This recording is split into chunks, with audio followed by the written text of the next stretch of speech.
आज हम भगवत गीता चैप्टर 1 के श्लोक 11 से 20 तक कवर करेंगे। हम संस्कृत में श्लोक को पढ़ेंगे, उसका ट्रांसलेशन को देखेंगे। ठीक है, शुरू करते हैं। श्लोक नंबर 11। अना अयानेषु च सर्वेषु यथा भगाम अवस्थिता भीष्माम इवाभिरक्षन्तु भवन्ता सर्वा इव हि। All of you must now give full support to Grandfather Bhishma as you stand at your respective strategic points of entrance into the phalanx of the army। तो ये जो हमारा दुर्योधन था वो बातें कर रहा था। ठीक है, कि कितने सारे बढ़िया बढ़िया लोग पांडवों के टीम में है, कितने सारे बढ़िया बढ़िया लोग हमारे टीम में भी है।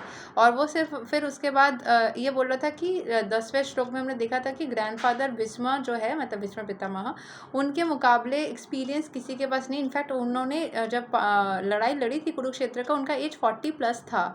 पता है, I mean 140+ था, 140+ था। ठीक है, सो मच। सोचो 140+ में आदमी लड़ रहा है, वो भी इतना परफेक्टली। क्या स्टाउट बॉडी, क्या थे वो लोग।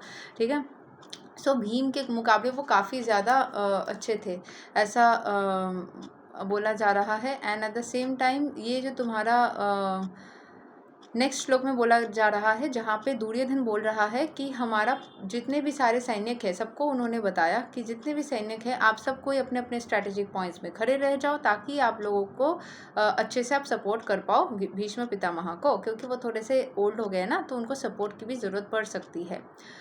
12th श्लोक। तस्या संजनायन हरसाम कुरु वृद्ध pitamaha सिंहानदाम विनाद्योचै शंखां दध्मौ प्रतापवान। Then Bhisma, the great valiant grandsire of the Kuru dynasty, the grandfather of the fighters, blew his conch shell very loudly, making a sound like the roar of a lion, giving Duryodhana joy। तो उसके बाद भीष्म पितामह ने बहुत ज़ोर से शंख ध्वनि करी, शंख को बजाया, और उनका आवाज़ बिल्कुल एक लायन के, सिंह के गर्जन जैसा था, जिससे दुर्योधन बहुत ही ज़्यादा खुश हुआ। 13वां श्लोक। तथा शंखाश्च भैर्याश्च पाणवनाका Gomukh सहसैवा भयाहन्यन्ता सशब्दास्तु मूलो भवात्। After that, the conch shells, drums, bugles, trumpets and horns were all suddenly sounded, and the combined sound was tumultuous। मतलब उसके बाद जैसे भीष्म पितामह ने शंख बजा, उसके बाद ड्रम्स, बगल्स, ट्रम्पेट्स, अलग अलग सारे म्यूजिकल इंस्ट्रूमेंट्स बजने लगे। श्लोक 14। तथा श्वेतैर् हयैर्युक्ते महति स्यान्दत्ने स्थितौ Madhva पाण्डवाश्चैव दिव्यौ शंखौ प्रदध्मतु। On the other side, both Lord Krishna and Arjuna, stationed on a great chariot drawn by great white horses, sounded their transcendental conch shells। तो इन्होंने, जैसे लॉर्ड कृष्णा और अर्जुना दूसरे साइड में थे, उनके जो शंख थे उनको ट्रांसेंडेंटल बोला गया, मतलब स्पिरिचुअल बोला गया है। उनके अंदर स्पिरिचुअलिटी की जो ध्वनि थी वो निकल कर के आ रही थी। उनके शंख ध्वनि में कोई हिंसात्मक नहीं, स्पिरिचुअलिटी की थी, क्योंकि वो कुछ स्पिरिचुअल वर्क कर रहे थे। विक्ट्री की कोई इच्छा ही नहीं थी उनको। ठीक है, ऐसे जैसे होता है ना कि कृष्ण जिस साइड में है उस साइड में स्पिरिचुअलिटी भरी हुई है। सो यहाँ पे वो लोग पूरी तरीके से कुछ अलग से सोच नहीं रहे थे कि हम जीतेंगे नहीं जीतेंगे, क्योंकि जहाँ पे कृष्ण है वहाँ पे जीत लिखी हुई है। सो उन्होंने बस स्पिरिचुअलिटी के थ्रू अपने आप को कनेक्ट कर दिया कृष्ण भगवान के साथ, और उनके भरोसे ही खुद को पूरी तरीके से युद्ध में अग्रसर करें। श्लोक 15। पंचजनयां ऋषिकेशो देवदत्तां धनंजया पौन्द्रां दधमौ महाशंखां भीमाकर्मा वृकोदरा। यहाँ पे पंचा जना मतलब जो उनके कौंशल मतलब शंख थे, उसका नाम ही पंचाजया था। ऋषि केशा जो है कृष्ण को ही बोला जा रहा है, क्योंकि वो हमारे सारे सेंस ऑर्गन्स को डायरेक्ट करते हैं। एंड देवदत्ता मतलब है जो देवदत्ता नाम का जो शंख है वो बजाया जा रहा था। जो lord Krishna blew his conch called Panchajanya. Arjun ने अपना देवदत्ता नाम का कौंशल को बजाया। And Bhima the voracious eater, जो बहुत ज़्यादा खाना खाता है and performer of the herculean tasks, blew his terrific conch called Paundra. ठीक है, इसकी बहुत डिटेल में एक्सप्लेनेशन है जो मैंने पहले एक्सप्लेन करी हुई है।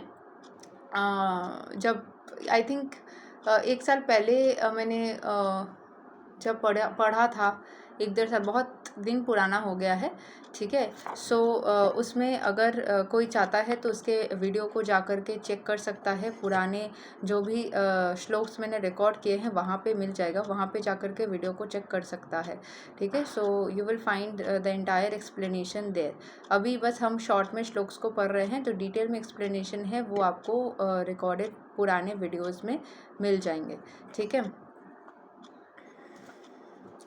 हम नेक्स्ट 16 to 18 एक क्लब किया हुआ श्लोक है, उसको हम कवर करेंगे। आनन्त विजयं रजा कुन्ती पुत्रो युधिष्ठिरः नकुला सहदेवश्च सुघोषा मणिपुष्पकौकस्यश्च परमेशवास शिखण्डी च महारथा धृष्टद्युम्नो विराटश्च सत्यकिश्च पराजिताः द्रौपदो द्रौपदेयश्च सर्वासा पृथिवीपते सौभद्रश्च महाबाहुः शङ्खान् दधमुः पृथक् पृथक्। King Yudhishthira, the son of Kunti, blew his conch shell. The Ananta Vijaya and Nakula and Sahadeva blew the Sughosha, and Mani Pushpaka, the great archer, the king of Kashi, the great fighter Shikhandi, Drishtadyumna, Virata, the unconquerable Satyaki, Drupada, the sons of Draupadi, and the others, O king, such as the mighty armed son of Subhadra, all blew their respective conch shells. तो मतलब पांडव के side में कौन कौन अभी बजा रहा है अपने सारे कॉन्ग शेल्स को, मतलब अपने शंख को, वो बताया जा रहा है। यहाँ पे कुछ कुछ छोटे छोटे एक्सप्लेनेशंस भी है, जैसे कस्या है किंग ऑफ काशी। ठीक है, और उसके अलावा विराटा जो था वो prince who gave shelter to the Pandavas while they were in disguise. ठीक है, और उसके अलावा सात्यकी है the name of Yuyudhana the charioteer of lord Krishna. फिर उसके बाद कुछ लोगों के यहाँ पे डिस्क्रिप्शंस दिए गए हैं। Okay, सुघोषा मणिपुष्पकौ is the conscious named सुघोषा and मणिपुष्पका, ये तो ठीक है। सो कुछ लोगों के यहाँ पे ये दिया गया है चारित्रिक डिस्क्रिप्शन, मतलब कौन कौन से हैं। ठीक है, सो अभी श्लोक 19 को कवर करेंगे। सघोषो धरतारस्त्राणां हृदयानि व्यादरयात् नभाश्च पृथिवीं चैवा तुमुलो भया नोनादयान्। The blowing of these different conch shells became uproarious, vibrating both in the sky and on the earth. It shattered the hearts of the sons of Dhritarashtra. तो जैसे ये सारे शंख बजने लग गए तो धृतराष्ट्र के सारे पुत्र जो है मतलब उनके दिल जो है वो टूट गया। ठीक है, जैसे ही पांडव के साइड में सबका शंख बजने लगा तो ये लोग थोड़े से परेशान से नजर आ रहे हैं। ठीक है,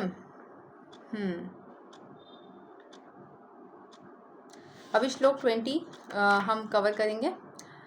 अथा व्यवस्थितान् दृष्ट्वा धरतारस्त्रान् कपिध्वजा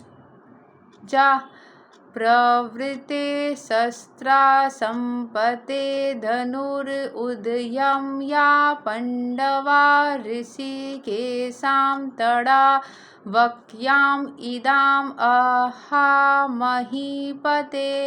At that time, Arjuna, the son of Pandu, seated in the chariot bearing the flag marked with Hanuman, took up his bow and preparing to shoot his arrows. O king, after looking up the sons of Dhritarashtra drawn in military array, Arjuna then spoke to Lord Krishna these words.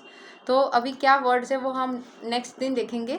बाकी यहाँ पे बताया जा रहा है कि जब अर्जुन जो पांडु के पुत्र है वो चैरियट में बैठ करके जिसके ऊपर एक फ्लैग था जिसमें हनुमान जी बैठे हुए थे, या हनुमान जी हमें पता है वो ध्वजा में बन बैठ गए थे. Took up his bow and prepare to shoot the arrows, वो अभी रेडी होकर के अभी मारने के लिए रेडी हो गया. तो हनुमान जी, इसीलिए किसी भी युद्ध में जीतने के लिए हनुमान जी का सहायता ज़रूरी हो जाता है. कृष्ण भगवान के रहते हुए भी हनुमान जी के बिना जीत असंभव है, मतलब महादेव हनुमान के अवतार में. O king, after looking at the sons of Dhritarashtra, in fact Ram ji भी तो महादेव के पूजा करे थे रामेश्वरम में, तो वो भी यहाँ पे बताया जाता है कि without Mahadev everything is incomplete. So Dhritarashtra drawn in military array, Arjun then spoke to Lord Krishna these words. तो अर्जुन अभी लॉर्ड कृष्ण से कुछ कुछ बातें अगले कुछ श्लोक में करने लगेंगे जो हम अगले दिन देखेंगे. यही तक है श्लोक नंबर 11 to 20 जो हमने आज कवर किया. कैसा लगा आप लोग बताइएगा. हरे कृष्णा, राधे राधे, जय श्री राम.